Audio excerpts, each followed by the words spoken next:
श्री सीतारामचंद्राभ्याम नमः। श्रीमद् वाल्मीकि रामायण अयोध्या कांड 33वां सर्ग। सीता और लक्ष्मण सहित श्री राम का दुखी नगरवासियों के मुख से तरह तरह की बातें सुनते हुए पिता के दर्शन के लिए कैकेयी के महल में जाना। विदेह कुमारी सीता के साथ श्री राम और लक्ष्मण ब्राह्मणों को बहुत सा धन दान करके वन जाने के लिए उद्धत हो पिता का दर्शन करने के लिए गए। उनके साथ दो सेवक श्री राम और लक्ष्मण के वे धनुष आदि आयुध लेकर चले, जिन्हें फूल की मालाओं से सजाया गया था। सीता जी ने पूजा के लिए चढ़ाए हुए चंदन आदि से अलंकृत किया था। उन दोनों के आयुधियों की उस समय बड़ी शोभा हो रही थी। उस अवसर पर धनी लोग प्रसादों, तिमंजिले महलों, हर्मगृहों, राजभवनों तथा विमानों, 7 मंजिले महलों की ऊपरी छतों पर चढ़कर उदासीन भाव से उन तीनों की ओर देखने लगे। उस समय सड़कें मनुष्यों की भीड़ से भरी थी, इसलिए उन पर सुगमता पूर्वक चलना कठिन हो गया था।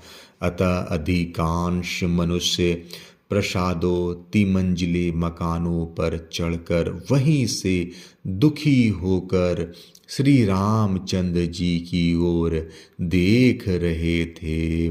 श्री राम को अपने छोटे भाई लक्ष्मण और पत्नी सीता के साथ पैदल जाते हुए देख बहुत से मनुष्यों का हृदय शोक से व्याकुल हो उठा। वे खेद पूर्वक कहने लगे, हाय, यात्रा के समय जिनके पीछे विशाल चतुरंगिनी सेना चलती थी, वे ही श्री राम आज अकेले जा रहे हैं और उनके पीछे सीता के साथ लक्ष्मण चल रहे हैं, जो ऐश्वर्यों के सुख का अनुभव करने वाले तथा भोग वस्तुओं के महान भंडार थे, जहाँ सबकी कामनाएं पूर्ण होती थी। वही श्री राम आज धर्म का गौरव रखने के लिए पिता की बात झूठी करना नहीं चाहते हैं। ओह, पहले जिसे आकाश में विचरने वाले प्राणी भी नहीं देख पाते थे, उसी सीता को इस समय सड़कों पर खड़े हुए लोग देख रहे हैं। सीता अंगराग सेवन के योग्य है, लाल चंदन का सेवन करने वाली हैं। अब वर्षा, गर्मी और सर्दी शीघ्र ही इनके अंगों की कांति फीकी कर देगी।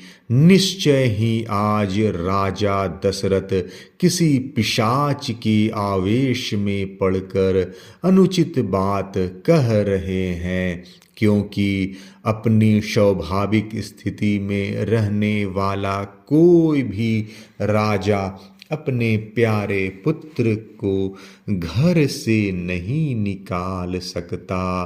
पुत्र यदि गुणहीन हो तो भी उसे घर से निकाल देने का साहस कैसे हो सकता है। फिर जिसके केवल चरित्र से ही यह सारा संसार वशीभूत हो जाता है, उसको वनवास देने की तो बात ही कैसे की जा सकती है।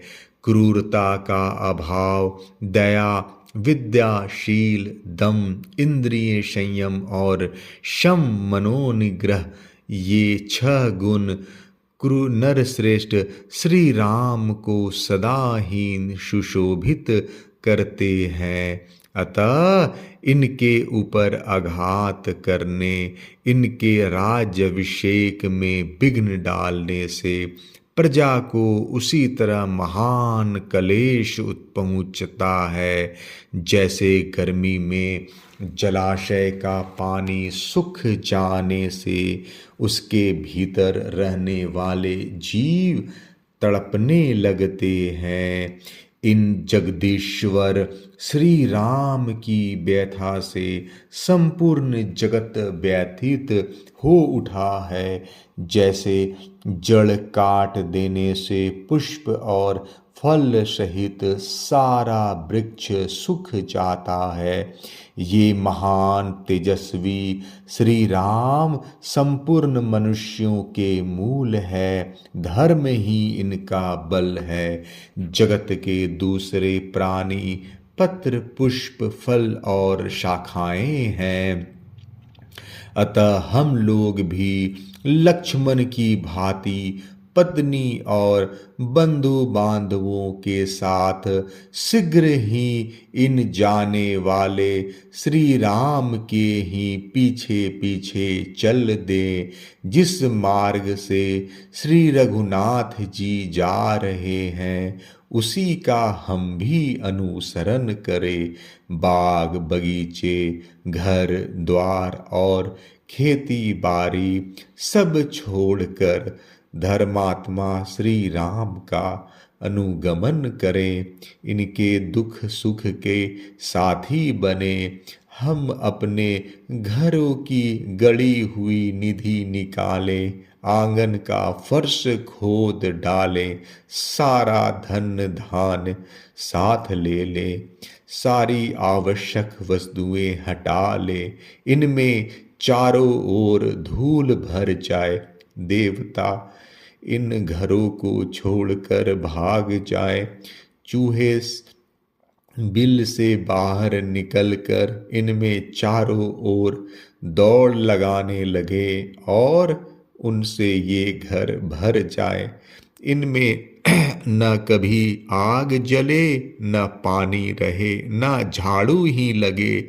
यहाँ बलि, वैश्वदेव, यज्ञ, मंत्र पाठ, होम और जप बंद हो जाए, मानो बड़ा भारी अकाल पड़ गया हो।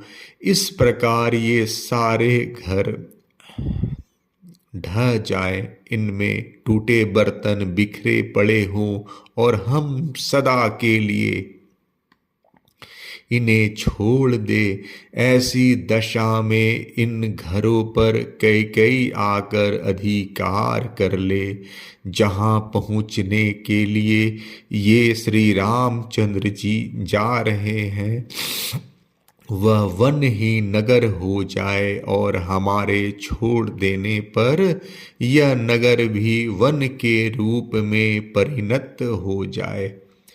वन में हम लोगों के भय से सांप अपने बिल छोड़कर भाग जाएं। पर्वत पर रहने वाले मृग और पक्षी उसके शिखरों को छोड़ दें और तथा हाथी और सिंह भी उन वनों को त्याग कर दूर चले जाएं। वे सर्प आदि उन स्थानों में चले जाएं जिन्हें हम लोगों ने छोड़ रखा है और उन स्थानों को त्याग दें जिनका हम सेवन करते हैं। यह देश घास चरने वाले पशुओं, मांस भक्षी हिंसक जंतुओं और फल खाने वाले पक्षियों का निवास स्थान बन जाए। यहाँ सर्प, पशु और पक्षी रहने लगे। उस दशा में पुत्र और बंधु बांधवों सहित कई इसे अपने अधिकार में कर ले। हम सब लोग वन में श्री रघुनाथ जी के साथ बड़े आनंद से रहेंगे। इस प्रकार श्री रामचंद्र जी बहुत से मनुष्यों के मुंह से निकली हुई तरह तरह की बातें सुनी, किंतु सुनकर भी उनके मन में कोई विकार नहीं हुआ। मत वाले गजराज के समान पराक्रमी धर्मात्मा श्री राम पुनः माता कैकेयी के कैलाश शिखर के सदृश शुभ्र भवन में गए। विनयशील वीर पुरुषों से युक्त उस राजभवन में प्रवेश करके उन्होंने देखा सुमंत्र पास ही दुखी होकर खड़े हैं। पूर्वजों की निवास भूमि अवध के मनुष्य वहां शोक से आतुर होकर खड़े थे। उन्हें देखकर भी श्री राम स्वयं शोक से पीड़ित नहीं हुए। उनके शरीर पर व्यथा का कोई चिन्ह प्रकट नहीं हुआ। वे पिता की आज्ञा का विधि पूर्वक पालन करने की इच्छा से उनका दर्शन करने के लिए हंसते हुए से आगे बढ़े। शोकाकुल रूप से पड़े हुए राजा के पास जाने वाले महात्मा महामना इक्ष्वाकु कुल नंदन श्री राम वहां पहुंचने से पहले सुमंत्र को देखकर पिता के पास अपने आगमन की सूचना भेजने के लिए उस समय वहां ठहर गए। पिता के आदेश से वन में प्रवेश करने का बुद्धि पूर्वक निश्चय करके आए हुए धर्म वत्सल श्री रामचंद्र जी सुमंत्र की ओर देख कर बोले, आप महाराज को मेरे आगमन की सूचना दे। अयोध्या कांड 33वां सर्ग समाप्त। जय श्री राम।